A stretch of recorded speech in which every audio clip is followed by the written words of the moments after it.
Welcome. In this Tobacco University video, this is going to investigate the legality of hemp by state and try to touch on most of the states and kind of give you an overview here.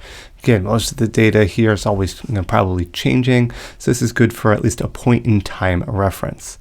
And on that note, I make just kind of a disclaimer note here that this lecture is not meant to serve as legal advisement. If you're seeking legal assistance, please contact your lawyer involved in the hemp cannabis industry.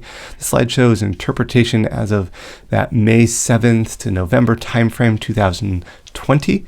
For complete up-to-date information, please check with your state authorities as always. This is, again, just meant to be a point-in-time kind of reference, maybe to get you thinking about, maybe to get you started, but always seek out legal advice for the latest and current information.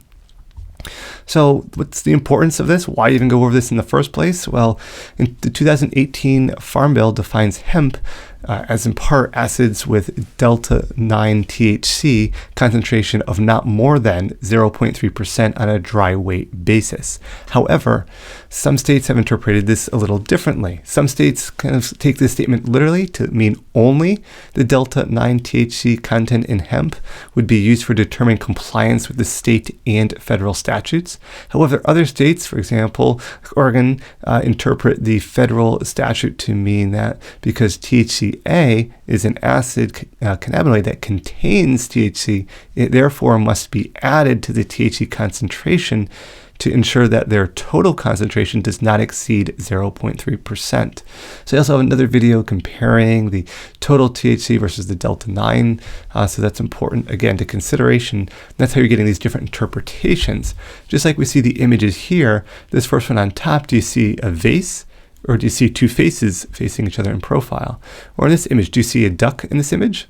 Or do you see a rabbit in this image? So it's, again, states looking at the same 2018 Farm Bill have these different interpretations.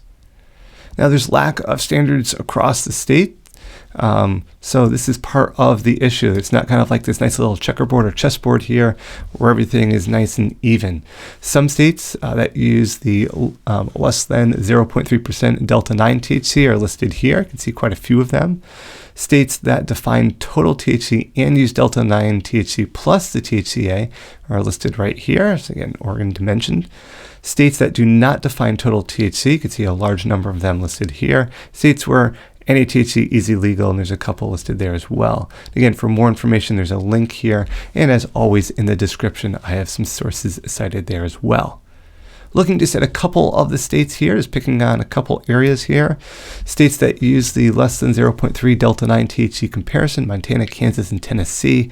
And I kind of give you the definitions here, where Montana is using the test results of mature flowers from mother plants. Kansas, and that industrial hemp means all parts, varieties of the plant of the cannabis sativa, whether grown or not, that contain that delta-9 THC concentration of not more than 0.3% on a dry weight basis. In Tennessee, is looking at THC means delta-9 THC. States that define total THC and use delta-9 THC plus THCA for comparison would be the examples here would be Arkansas and Minnesota, and they're using these equations that take into account the delta-9 THC as being THC plus the 0.877 times the THCA, which could be theoretically converted to that delta-9 THC. Others will go as far, like Minnesota, to define it's analyzed via high-pressure liquid chromatography methodology. So again, we're looking at also defining potentially how what method you're using, what protocols you're using to generate that THC level. Again, other videos on this channel to get into that in a little bit more detail. States that do not define the total THC comparisons, and we see quite a few listed here. Ohio, Virginia, and Michigan. Michigan's got a pretty extensive kind of listing here. Again, these are just provided here to give you that sense of variability from one state to another, not even necessarily bordering states. And why is this kind of important? Not to only understand your potential state laws, but also when you're looking at transporting potential any product across state lines. It's best to use the total THC for all product to ensure that you are not federally charged with possession. In addition, if your state does not define total THC, you should contact them to see how they will be testing, or just assume the total THC because that will theoretically give you the highest value.